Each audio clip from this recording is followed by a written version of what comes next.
आप देख रहे हैं मेरा खबरी लाल। आज हम बात कर रहे हैं युवाओं की। युवा जो देश की वायु कहा जाता है।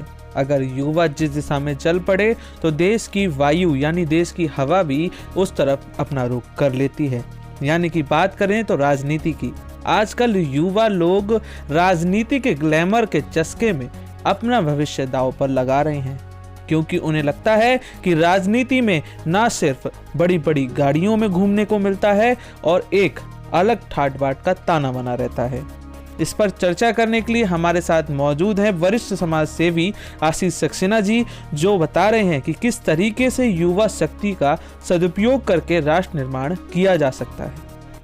देखिए, समाज में युवा शक्ति जो है, किसी भी देश की युवा शक्ति उस देश को एक दिशा देने में बहुत अहम रोल अदा करती है। आपने जो प्रश्न पूछा कि युवा शक्ति जो है वो ग्लैमर से प्रभावित हो रही है, कहने का मतलब यही था शायद। ऑब्वियसली बड़ी गाड़ियों में घूमना या पद ले लेना, पद के बाद उसके पीछे आपने कहा स्टिकर लगाकर प्रदर्शन करना कि मैं फलाना पदाधिकारी हो गया, मैं फलाना पदाधिकारी हो गया। मुझे लगता है कि ये बहुत बड़ा दायित्व है एक बड़े नेताओं का कि वो युवाओं को एक सही दिशा दें और सही राजनीति का मतलब समझाएं। देश को दिशा देने के लिए युवाओं का बहुत अहम रोल है, इसलिए अब पदाधिकारी बनाए गए हैं, इसका आभास उनको होना चाहिए। एक फॉर एग्जाम्पल है कि किसी भी राष्ट्र के डेवलपमेंट के लिए, विकास के लिए युवाओं का एक बहुत सक्रिय रोल हो सकता है। फॉर एग्जाम्पल अलग अलग क्षेत्रों में युवाओं अलग अलग, कुछ इंजीनियर्स बन रहे हैं, कुछ हमारे यहाँ पत्रकारिता से जुड़े हैं, कुछ डिफरेंट जॉनर से लोग अपना एजुकेशन लेकर आते हैं, तो वो बिल्कुल पदाधिकारी बने, उनको बनने का राइट है, पर वो बनने के बाद अपने जॉनर को चुन लें। मान लीजिए मैं एक इंजीनियर हूँ, मैं इंजीनियरिंग फील्ड से आता हूँ और मुझ में राजनीतिक इच्छा शक्ति है और मैंने एक पद ले लिया, तो मैं क्या अपना दिमाग लगाऊं, कहाँ इस्तेमाल करूं अपनी ऊर्जा को कि उस क्षेत्र में क्या डेवलपमेंट्स किए जा सकते हैं, बाहर विदेशों में क्या डेवलपमेंट्स हो रहे हैं उनको मैं स्टडी करूं, नई नई चीज़ों को खोजूं और वो अपने पार्टी, जिस भी पार्टी में है वो उस पार्टी के थ्रू जो पावर है उसका इस्तेमाल करके उसको सही दिशा दें, तो एक सही उस पद का उपयोग होगा, है ना।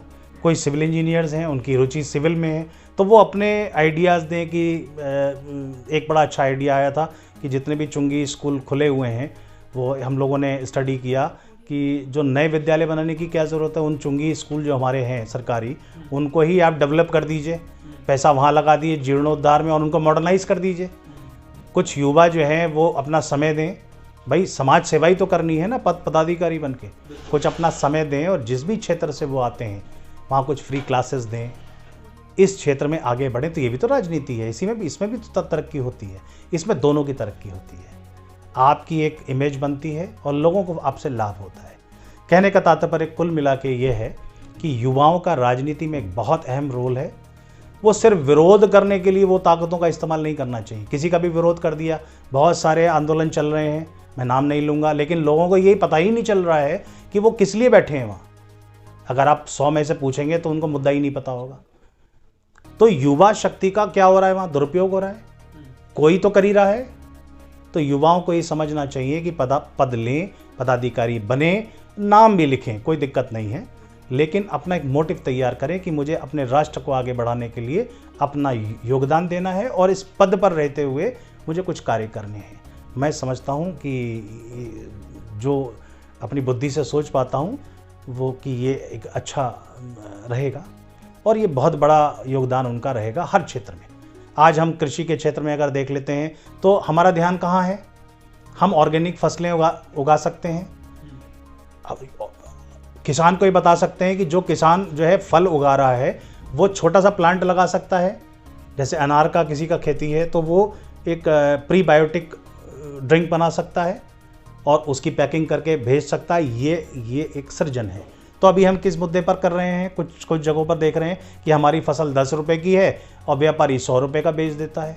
तो हमारी सरकार ने ऐसी बहुत सारी योजनाएं निकाल रखी हैं, जो छोटा सा लोन भी मिल जाएगा आपको। तो हम वो 10 रुपये का अनार जो है उसको जब प्रोबायोटिक ड्रिंक्स में बदलते हैं तो हमारे लिए वो कितने का पड़ता है, आप सोच सकते हैं। एक अनार, अगर 2 अनार का इस्तेमाल हमने मान लीजिए 100 ml बनाने में किया तो 2 की कीमत कितनी बैठी, 2 रुपये 3 रुपये जो ना। और जब प्रीबायोटिक ड्रिंक बन गया तो उसकी कीमत कितनी बैठी, 20 रुपये 25 रुपये। तो हमें क्यों डिपेंड होना है किसी पर, हम नए तरीके खोजें।